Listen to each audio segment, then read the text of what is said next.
We were married on survivor's leave. He went to rest camp in Florida for quite a while, and then we were married on survivor's leave at St. Charles. We had special permission, and that doctor that operated said that my chance of ever having children was nil. The only way probably I would ever be able to conceive would be if I married at a very young age. But that didn't come into play in our life. That wasn't why we were doing this. So then, after that, Ed really thought he had enough points for discharge.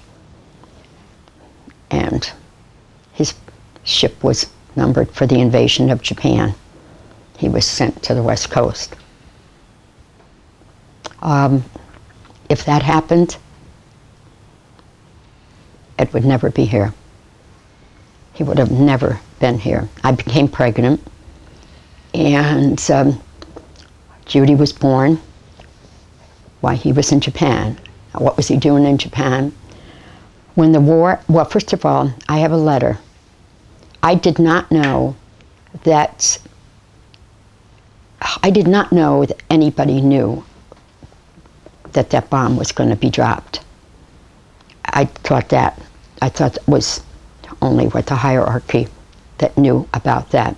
But there is a letter that I have where Ed states, our commander tells us there's going to be a bomb that's going to be dropped, but we really don't believe that could end the war. But we really don't believe that. And so, as a result of this, they came aboard some of the ships, and they asked any of the men if they knew anything about voice radio. Ed did. And so they put him into port director's office, but there was no naval base. So he lived with MacArthur's army. And he was there for a while before he actually was discharged and came home after Judy was born. He never seen me pregnant. And when Ed came home, he went to Peer Art School in New Haven, which at that time was kind of like a subsidiary of Yale. I don't know if it's still affiliated with Yale, but I know it's still there. And he went there, and he used to say to me, "This is a waste of time. I think I can make money on my paintings. And I think this is a waste of time." So he started, and he did make money on his paintings.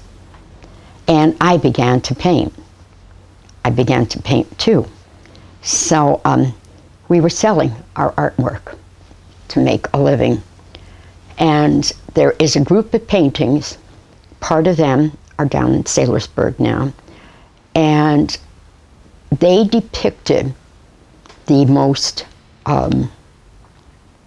interesting or frightening cases we had been involved in to date.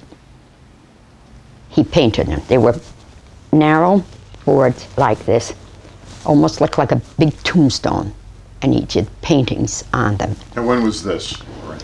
This was in the 60s. In the 60s. And every year in this town we have a scholarship fund. And this scholarship fund is to raise money for scholarships, and it's all connected to art. So the man who was chairperson of that event that year, he wanted Ed to show these paintings. Ed said no. He said, "This is a really conservative town." You know, Stepney is, we live in Stepney Village in the town of Monroe, but we're Stepney. But the town of Monroe, we've lost our post office, so now we're kind of incorporated, you know. They finally talked Ed into doing that. Can one day change your life forever? It did. It changed our life forever. It was hard to lose what we had. It was hard to lose the classes we were teaching to retired school teachers, to little kids, to adolescents, all these different groups we were teaching. These were art classes? These were art classes. We were doing it, some of them in churches, some of them right here in that building. That building was used for art that is now the museum. And so it was hard, really, to lose that, not being able to do it. There were people there, media, from all over. They were from New Haven, Hartford, Boston, New York. There was an agent there. There was people from colleges. We were no longer the artists on the hill. That's what we were called, the artists on the hill. What happened to change that? 65 bookings a semester in universities. And this was with your paranormal work at the time? Yes, that was with the paranormal work. Yes. How did you get your first cases? How did you get your first start with that? I'll tell you that. It is now 10 books later, movies. Right now, New Line is optioning one of our cases. There's been movies, of course, on our work. And we were asked by a man by the name of Brian Dow out of Hartford, yes, out of Hartford, if we would come on his talk show, talk about our work. Do you know what Ed said to me one day? We were on 84, traveling on 84. There was no cars. There was nothing.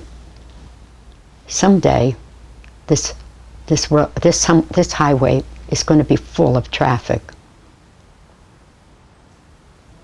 So that'll date 84. Date me too. And so doing that show is what opened up a lot of doors. He wanted us to be a guest. I think it was 3 years that we spent. Cases came in from all over New England. What started it, though? How did people find out that you all were investigators? You had been clairvoyant. You had been seeing auras since you were No. I didn't tell people that time. No, I was the artist on the hill along with Ed. So how did they know that you were interested in doing this and that you... The paintings of Ed's. That told the story to them? That's when they wanted the story.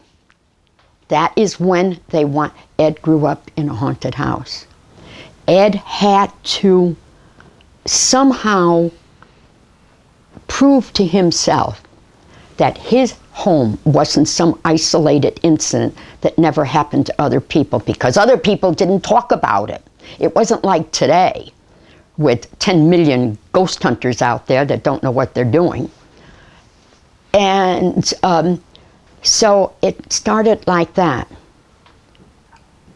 About myself, Ed found it extremely difficult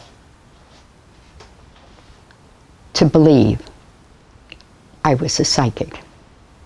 He found it very difficult to believe. He said to me he would say to me years after that, and a lot of times, it's hard to believe that you have gold in your backyard and you don't know what's there. And it happened, the realization, he would bring other people in. People recognized that we had met that had psychic ability. He would bring them in. And this one day, we were in this home about just outside of Hartford, and this other woman was with us that had really a high degree of psychic ability. And we went in the house where this lady lived alone. I guess she had lost her husband. We found that out later. And I didn't know the whole story. All I knew is it was raining water in the kitchen and the other rooms. It's a type of poltergeist phenomena that comes about as a result of either a child in the age of puberty, or it can come as a result of a spirit trying to get attention. And so we're in the house and we're sitting at the kitchen table. The woman from across the street was there, sitting with the woman, and the psychic was spewing out what she felt was there. And I said, I think you're wrong. And I see a man in the doorway. He's wearing black robes. Ed said, is he into the occult? No, I said, he's a very dignified looking man. I don't think he is involved in the occult. I got my head down. I hear the woman across from me cry.